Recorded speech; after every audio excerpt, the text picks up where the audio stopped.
What's up, cooks? It's Wednesday. We got 4th of July coming up, and what do I have here in the kitchen that we're going to be using for 4th of July? This is a vertical French fry cutter from Vevor. So we use the horizontal type. This one is pretty cool because it comes with 4 different blades, and you can put it over a sheet pan, wham, and make you a whole bunch of fresh cut fries. That's what we're going to do today. So join me and welcome to the Amy Learns to Cook kitchen fry version.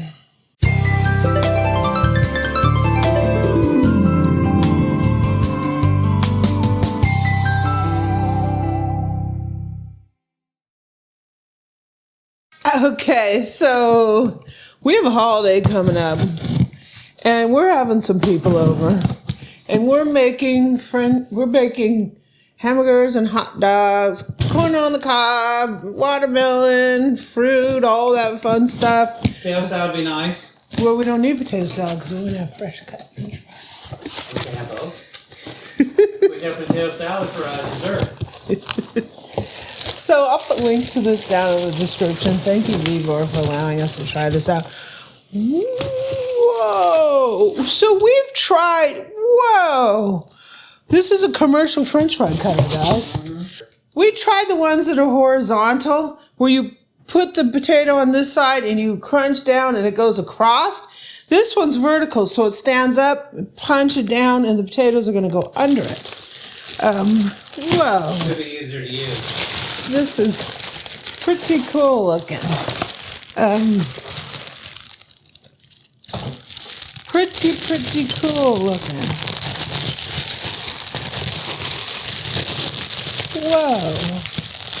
If you've never been on Vevor's website, go check it out because they've got a lot of cool stuff. We have a slushing machine. We're going to be making slushies on 4th of July. We have a slushing machine that's from Vevor. Whoa!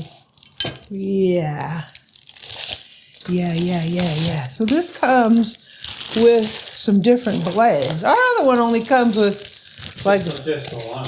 Yeah, one blade. So we have a little manual here that shows you how to put it together and how to use it. We have, look at this, a set of gloves. Comes with a cleaning brush, a set of food grade cut resistant gloves. Boom. You can use those. This says blade, 1/4 inch. Maybe that's why you need gloves. Oh, yeah, that's the blade. That's a ring to go on the blade. So we'll see how those go on. So let's see what we have here. We have a 3/8 inch blade. And we have a 1/2 inch blade. This one has a blade in here. And we'll see how that goes on. And this is that. And this is your cutter. Whoa, that's pretty heavy. That's all metal.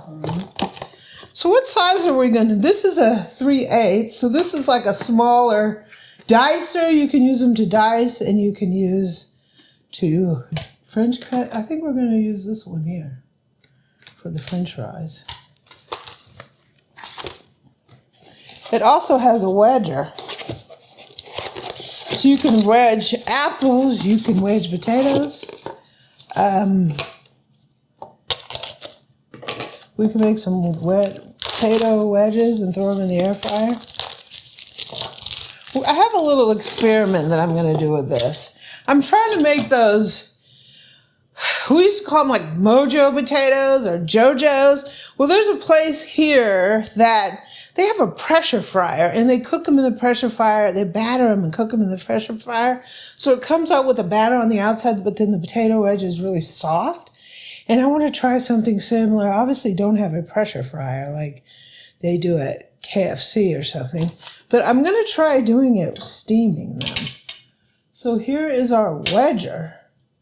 That's the wedger part, and then this is the part that comes down on it. Boom, right, just like that. Boom, boom, boom. So let's see how this goes together. So here is our French fry cutter. Okay, so Eric took this whole thing apart and washed everything. So to put this back together, we have our cutter here. And the cutter has some screws on this side. Those are going to end up in these things here. So we're just going to go ahead and put them down like this. Then that's on. Now it has like these little rubber bushings. These just go down here. All this has been washed. These go on here to hold that down. There's one little twisty thing here. I don't know if that's for you to get a little bit of leverage on it. So we put that there. So we have this that we took apart. It came with another small, like really small dicer. So there's 4 cutters on here.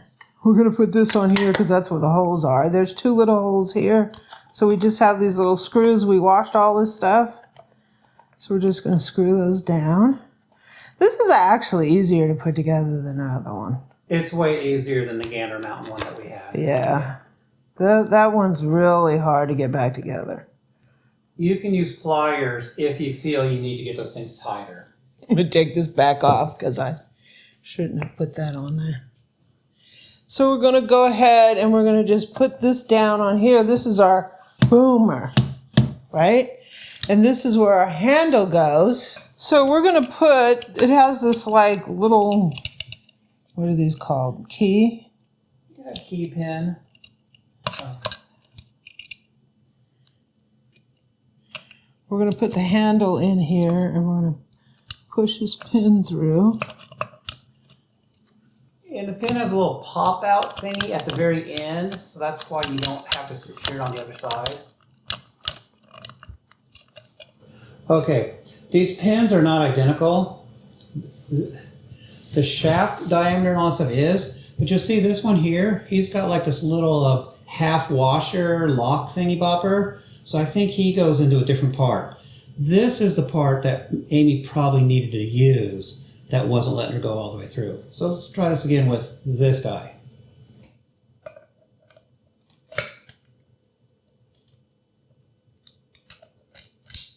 Okay, there you go. Okay. All right, I'm done. Yeah, if I use the right part. So you have these little things there, and they come around here and go in here. This is our handle.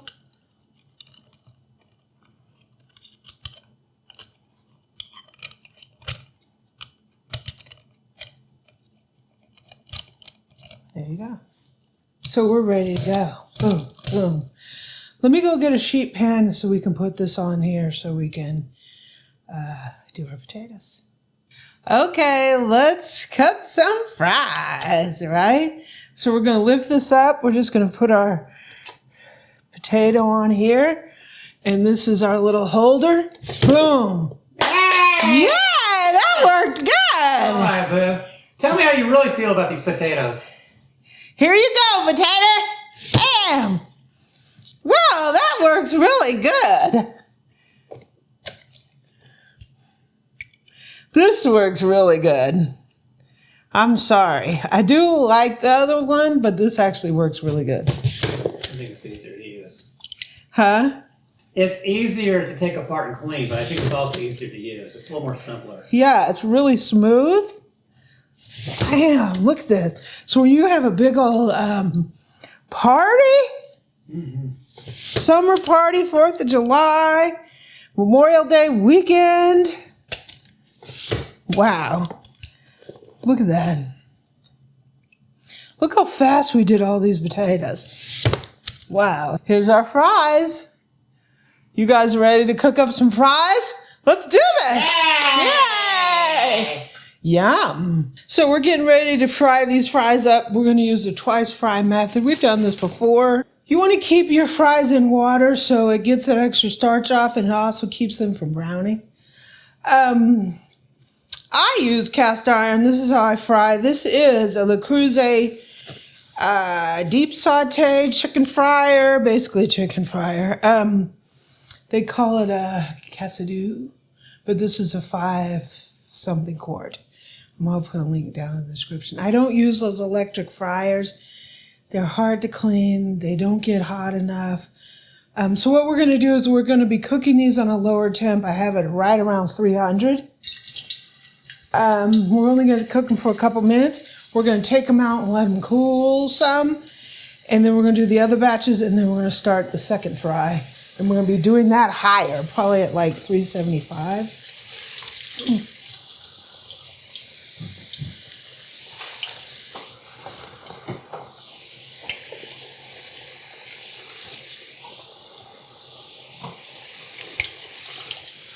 Frying is messy business. Emergency, a cleanup here.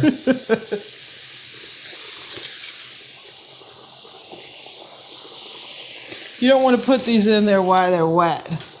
So we put them down on paper towel on a sheet pan.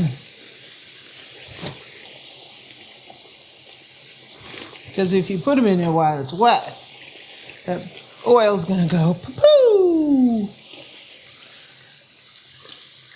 So we're just going to fry these up for a couple minutes. So the reason you double fry is to get at a lower temperature, get the inside starting to cook so it doesn't like overcook on the outside and then not be done on the inside. And the fries is going to lower the temperature. Okay, so I'm going to start getting these fries out. I got a little bit of browning on them. I don't want browning on them.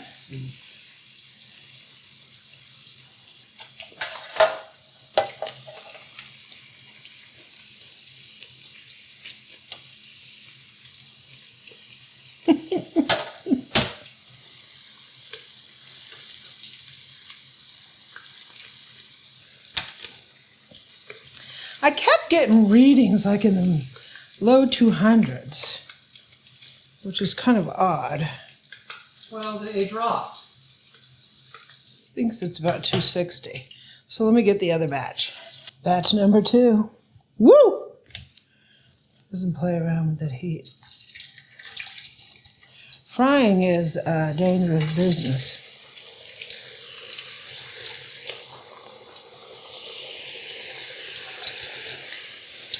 Yeah.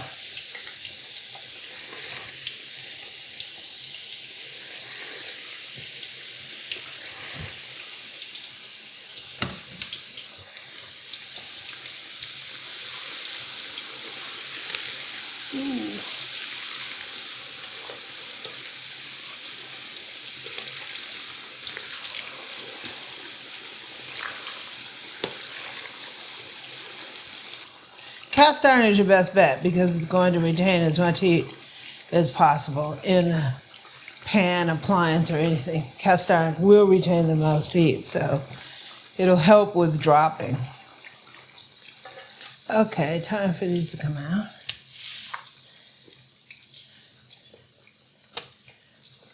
Fry batch number 2. One thing I've noticed, if you go to a place that sells fresh cut fries, some of them want $8 for a batch of fresh cut fries. If you're taking a crowd in there, or you're taking kids in there, and everybody wants baskets of fries, that's just ridiculous. It's just potatoes. Yeah. So not only is it fun to make them at home, you know that there's nothing on there. You're not spraying them with nothing. You can use organics if that's what you like. All that. Use your own kind of seasoning, your own kind of fry sauce. So let me let these cool for a minute and then we will be back for the second fry. More frying, double fry. I'm not going to do these quite as big a batches as I did before because I want them to be able to crisp up.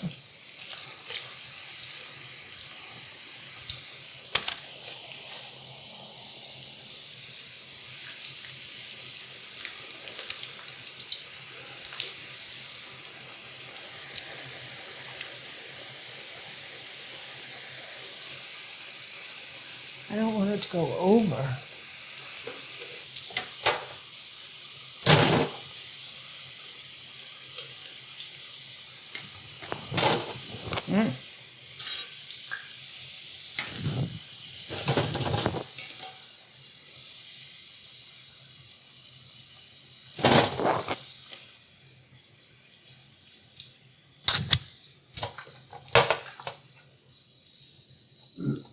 Ooh.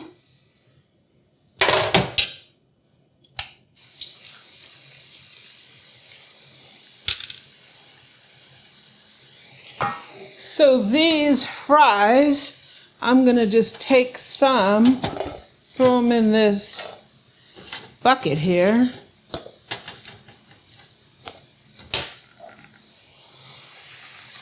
We're gonna salten them up here. Do a little flip, flip, flip.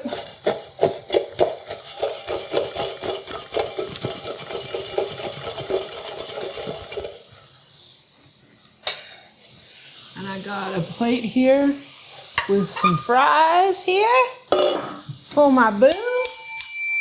Dang, right? There you go. Thank you, waitress. Fry extraordinaire.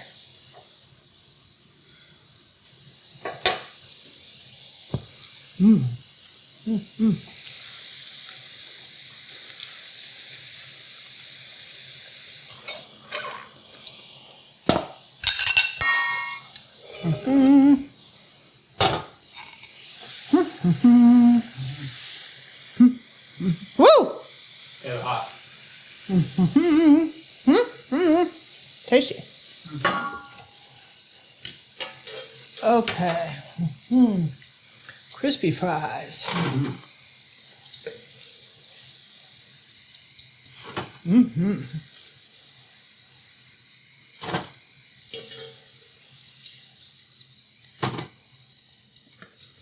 These beat any and all fast food fries, that's for sure. Any and all.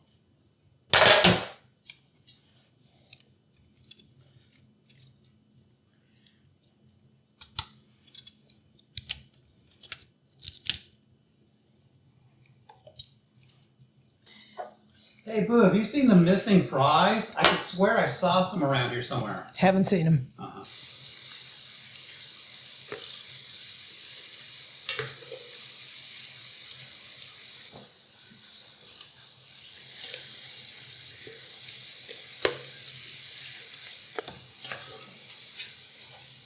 Well, we're over here getting our fill of fries, that's for sure.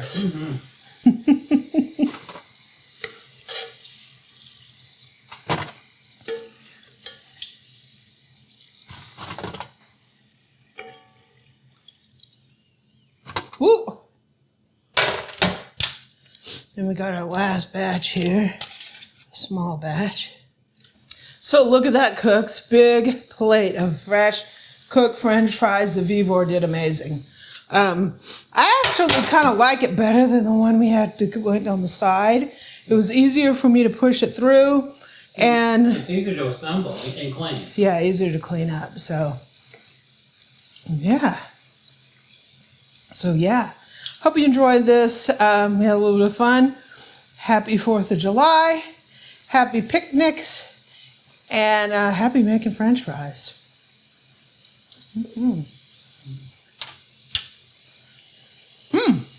We'll see you on the next one.